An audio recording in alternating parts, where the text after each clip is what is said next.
धर्म जीवन की साधनाएं, इसका अगला पार्ट नंबर 2 क्या कहते हैं, ध्यान से सुने। विवेकानंद जी महाराज को प्रणाम। अपना आशीर्वाद और कृपया दृष्टि बनाए रखिए जहाँ भी वो दिव सकते हैं। अपना आशीर्वाद और कृपया हम दुनिया भर में बनाए रखें।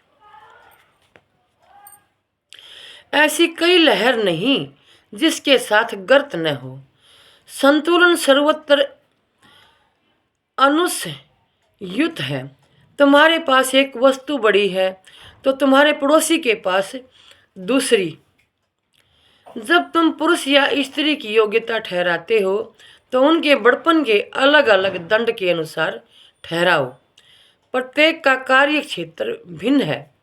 किसी को भी वह दुष्ट है ऐसा कहने का अधिकार नहीं। यह तो वही पुराना अंधविश्वास हुआ जो कहता है अगर तुम ऐसा करोगे तो संसार नष्ट हो जाएगा। यह तो चलता ही आ रहा है और फिर भी संसार आज तक नष्ट नहीं हुआ। इस देश में ऐसा कहा जाता था कि अगर निग्रो मुक्त कर दिए जाए तो यह सारा देश रसातल को पहुंच जाएगा। पर क्या ऐसा हुआ?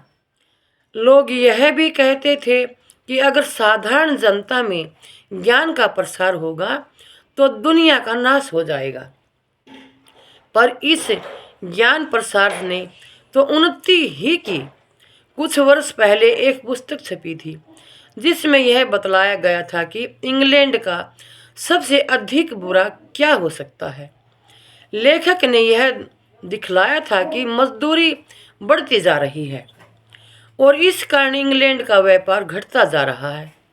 यह आवाज़ उठाई गई थी कि अंग्रेज मजदूर बेहद मजदूरी मांगते हैं, जबकि जर्मन मजदूर बहुत कम वेतन पर काम करते हैं। इस बात की जांच के लिए एक समिति जर्मनी भेजी गई और उसने आकर यह बतलाया कि जर्मनी के मजदूर तो अधिक वेतन पाते हैं। ऐसा क्यों हुआ? जनसाधारण में शिक्षा के प्रसार के कारण। साधारण जनता पढ़ी लिखी होने से दुनिया नष्ट होने वाली थी न, पर ऐसा हुआ तो नहीं। विशेषकर भारतवर्ष में हम सर्वत्र ऐसे पुराने विचार वाले बूढ़े पाते हैं जो सब कुछ साधारण जनता से गुप्त रखना चाहते हैं। इसी कल्पना में वे अपना बड़ा समाधान कर लेते हैं कि वे सारे विश्व में सर्वश्रेष्ठ हैं। वे समझते हैं कि जनसाधारण की शिक्षा के ये भयानक प्रयोग उनका नुकसान नहीं कर सकते। उनसे हानि होगी तो साधारण जनता की ही। अच्छा, अब हम प्रत्यक्ष साधना की ओर झुके। जीवन की साधना में मनोविज्ञान के उपयोग की ओर भारतवर्ष ने बहुत प्राचीन काल से ध्यान दिया है कि ईसा के लगभग, भाई कितना लिखा हुआ है, इस तरह के शब्द हैं संस्कृत में जो मेरी तो समझ में नहीं आते।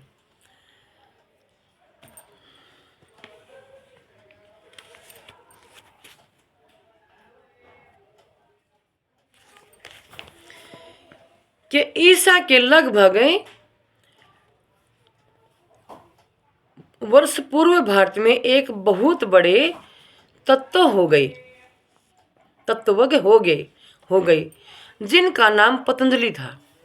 उन्होंने मनोविज्ञान के समस्त तथ्य प्रमाण तथा आविष्कृत सिद्धांत संकलित किए और पूर्वकालीन सभी अनुभवों से लाभ उठाया। यह न भूलना चाहिए कि दुनिया बहुत पुरानी है। ऐसा मत समझो कि यह केवल 2-3 हजार वर्ष पूर्व ही रची गई है। इधर तुम पाश्चात्यों को यह सिखलाया जाता है कि समाज का आरंभ 1500 वर्ष 2500 वर्ष पूर्व बाइबल के न्यू मेंट के साथ ही हुआ। भाई ये कितना है, मेरे को तो अच्छी तरह इसका ध्यान ज्ञान नहीं है। क्यों, एक तो ये इस तरह लिखा जैसे 2 का लिखा हो, एक 6 का लिखा हो और 2 शून्य। तो पूर्व बाइबल के न्यू टेस्टामेंट के साथ ही हुआ। इसके पहले समाज नहीं था। संभव है कि यह बात पश्चिमी गोलार्ध के बारे में सत्य हो, परंतु सारी दुनिया के लिए यह सत्य नहीं हो सकती। जब मैं लंदन में भाषण किया करता था, तब एक बुद्धिमान और पढ़ा लिखा मित्र मुझसे वाद विवाद किया करता था।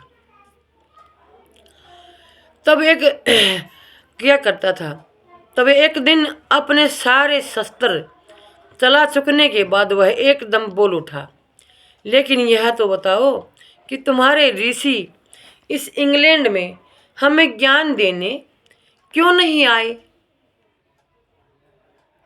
मैंने उत्तर दिया कि तब इंग्लैंड था ही कहाँ जो ज्ञान देने आते। क्या वे जंगलों को सिखलाते? इंगरसोल ने मुझसे कहा था, यदि तुम 50 साल पहले यहाँ ज्ञान सिखलाने आते तो या तो तुम्हें फांसी पर चढ़ा दिया जाता या जिंदा जला दिया जाता, अथवा पत्थर मार मार कर तुम्हें शहर से बाहर निकाल दिया जाता। अतएव यह मानने में कोई असंगति नहीं कि सभ्यता ईसा के बहुत कुछ वर्षों पूर्व भी विद्यमान थी। यह बात अभी तक निश्चित नहीं हुई है कि सभ्यता की गति सदैव नीचे से ऊपर की ओर ही हुई है। यह सिद्धांत प्रस्थापित करने के लिए जो आधार तथा प्रमाण पेश किए गए हैं, उनसे यह भी सिद्ध किया जा सकता है कि आज का जंगली समाज एक समय के उन्नत समाज का अधपतित रूप है।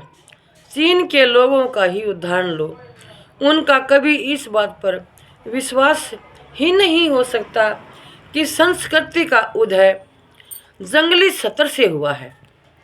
उनका अनुभव इसके बिल्कुल प्रतिकूल है। लेकिन जब तुम अमेरिका की सभ्यता के बारे में बात करते हो, तो तुम्हारी बुद्धि से सभ्यता का अर्थ यही होता है कि स्वजाति का चिर जीवित्व तथा उसका सतत विकास।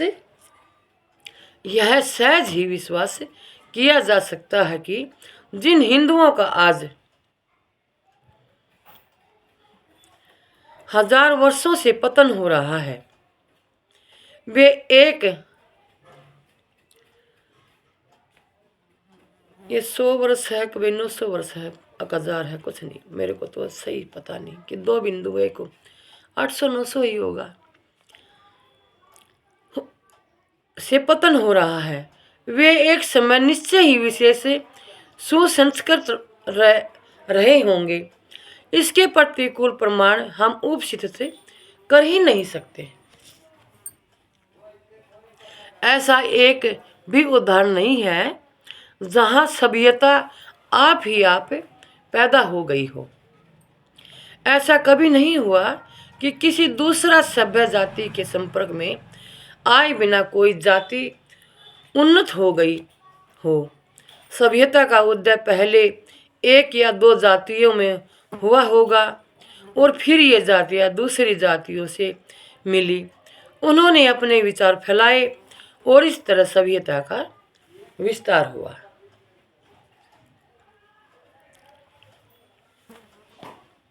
नमस्कार। विवेकानंद महाराज जी की सदा ही जय रहे। नमस्ते। तीसरे पार्ट में सुनना।